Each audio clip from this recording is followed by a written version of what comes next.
J'aimerais encourager à persévérer dans leur marche par la foi en Jésus-Christ et pour Jésus-Christ, tous les chrétiens qui entendent ce message, et en particulier tous ceux qui, comme moi et bien d'autres, avons sur le cœur le fardeau des ânes et de les appeler pour le Seigneur, et toute la gloire revient à Dieu, à Jésus-Christ et à son Saint-Esprit qui nous en donne l'honneur et qui nous en fait l'honneur, qui nous a fait l'honneur de nous permettre de faire l'appel en son nom. Et vraiment toute la gloire revient à Dieu. Et donc le sens de mon propos d'aujourd'hui est simplement de vraiment encourager ceux qui vivent cette réalité que nous sommes nombreux à vivre, peut-être beaucoup plus que ce qu'on pourrait croire, car ne perdez pas de vue qu'il est écrit en Matthieu 7 à partir, je crois, en tout cas en Matthieu 7, large est la voie qui mène à la perdition, étroite et celle qui mène au salut, et nous savons que malheureusement là où nous aurions souhaité voir le maximum de personnes choisir cette voie qui mène au salut et venir à Dieu, à Jésus-Christ et à son Saint-Esprit, malheureusement le plus grand nombre sont en train de... nous savons dans quelle époque nous vivons et nous voyons bien qu'autour de nous, beaucoup, on ne va pas dire le plus grand nombre, Dieu seul peut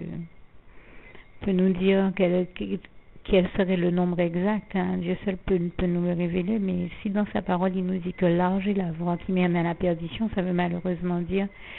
que cette voie-là est plus large et que malheureusement, si elle est plus large, c'est que plus de personnes y vont. Même si nous aurions souhaité, parce que nous avons beaucoup de bien-aimés, que nous souhaitons à tous le bonheur de connaître les bras d'amour de Jésus-Christ et de venir au paradis, nous sommes bien forcés de constater que dans certains cas, certains, au lieu de choisir de continuer à aller de l'avant avec Dieu, Jésus-Christ et son Saint-Esprit, sont en train de se détourner de Dieu et de choisir la mauvaise voie. Alors, je sais que ça fait mal au cœur de beaucoup de ceux qui les aiment par rapport au choix de leurs bien-aimés, de leur comportement. Et c'est cela que je voudrais encourager les chrétiens qui, eux, font tout pour donner la parole de Dieu, partager avec eux, les exhorter, être un instrument de bénédiction entre les mains de Dieu pour les autres, et qui, malgré tous leurs efforts, se rendent compte que ces personnes-là se laissent aveugler par le diable et sont en train de suivre la mauvaise voie en refusant de venir à Dieu et donc en se laissant entraîner avec le diable en enfer. Je voudrais encourager tous ceux qui sont aux côtés de personnes et vivent cette réalité, voient cette réalité, voient que leurs bien-aimés sont en train de sombrer en enfer malgré tout ce qui a été fait par Dieu et peut-être par eux-mêmes comme effort pour qu'il n'en soit pas ainsi. Je voudrais qu'il soit clair qu'on n'a rien à reprocher à Dieu ni aux chrétiens pour ceux qui sont en train d'aller en enfer avec le diable, parce que c'est leur propre choix. Il ne faut pas perdre de vue que Dieu a créé l'homme, a créé l'être humain avec un libre arbitre et lui a donné donc la possibilité de choisir. Dieu a fait tout ce qu'il pouvait, mais vraiment le mieux et le meilleur pour chacun de nous. C'est vrai que nous sommes toujours éprouvés, nous passons par des moments qui ne sont pas évidents, mais Dieu nous dit dans sa parole de voir toutes les épreuves que nous vivons comme un sujet de joie, car il est celui qui nous en délivre toujours, et je lui rends grâce et gloire pour ça. Et ce que moi je voudrais dire, c'est que je sais une chose pour l'avoir expérimenté, c'est que quand quelqu'un choisit de se détourner de Dieu et donc de dire non à Dieu, ce qui revient à dire oui au diable et de se retrouver alors en enfer, c'est son choix, et nous sommes responsables de parler à ces personnes de la part de Dieu, mais nous ne sommes pas responsables de leur choix. Nous pouvons leur parler, les exhorter vivement, avec douceur, enfin selon la manière dont le Seigneur nous inspire de le faire, mais nous ne pouvons pas faire de choix à leur place. Et c'est bien sûr que nous aurions choisi le paradis à tous les coups pour eux, et moi je dis à tous ceux qui écoutent ce message de choisir Dieu, de choisir Jésus, de choisir le Saint-Esprit. Mais pour tous ceux qui font le choix inverse, et surtout pour ceux qui sont en train de constater que sous leurs yeux des proches sont en train de faire le choix inverse ou ont fait le choix inverse, je voudrais leur dire de ne pas se laisser gagner par le découragement, la déprime ou toute autre pensée négative, mais de continuer à aller de l'avant avec Jésus-Christ, de garder les pensées les meilleures et les plus positives qui soient, parce que il faut pas perdre de vue que si ça marche pas dans certains cas, ça marche dans plein d'autres, et se mettre à s'occuper de tous ceux pour qui ça marche et qui eux ont réellement envie d'aller au Seigneur, comme il y en a beaucoup qui ont réellement envie d'être sauvés par Dieu, par Jésus-Christ, qui ont réellement envie de découvrir le bonheur de ses bras d'amour,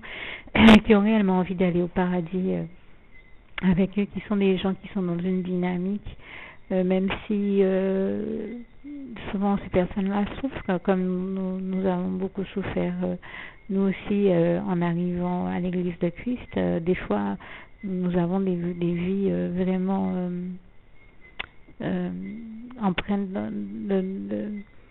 de tas de choses. Il faut simplement laisser à ces personnes le temps d'être restaurées par Jésus,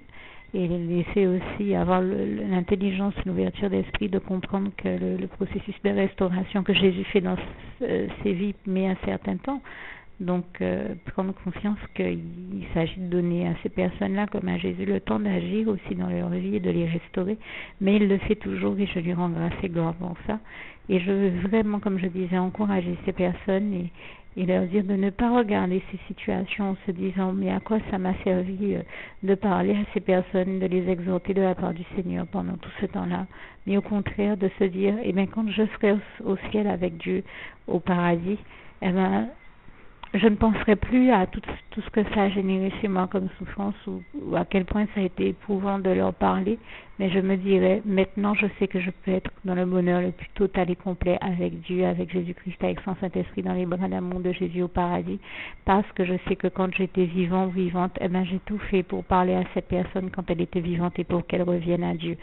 Maintenant je suis dans le bonheur avec mon Dieu. Elle n'a pas choisi de venir découvrir ce bonheur-là, elle a préféré l'enfer au paradis, mais je sais que je lui ai parlé, que j'ai fait de mon mieux, j'ai fait tout ce que j'ai pu pour lui parler. Libre à elle, ça a été son choix. Maintenant, moi, je profite pleinement du bonheur.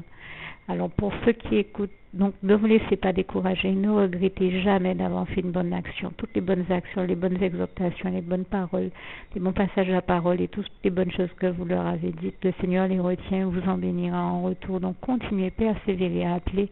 toutes les personnes et à bénir et à être un instrument de bénédiction entre les mains de Dieu pour tous les bien-aimés que Dieu vous mettra à cœur d'appeler et à qui Dieu vous mettra à cœur d'arriver dans leur vie en bénédiction.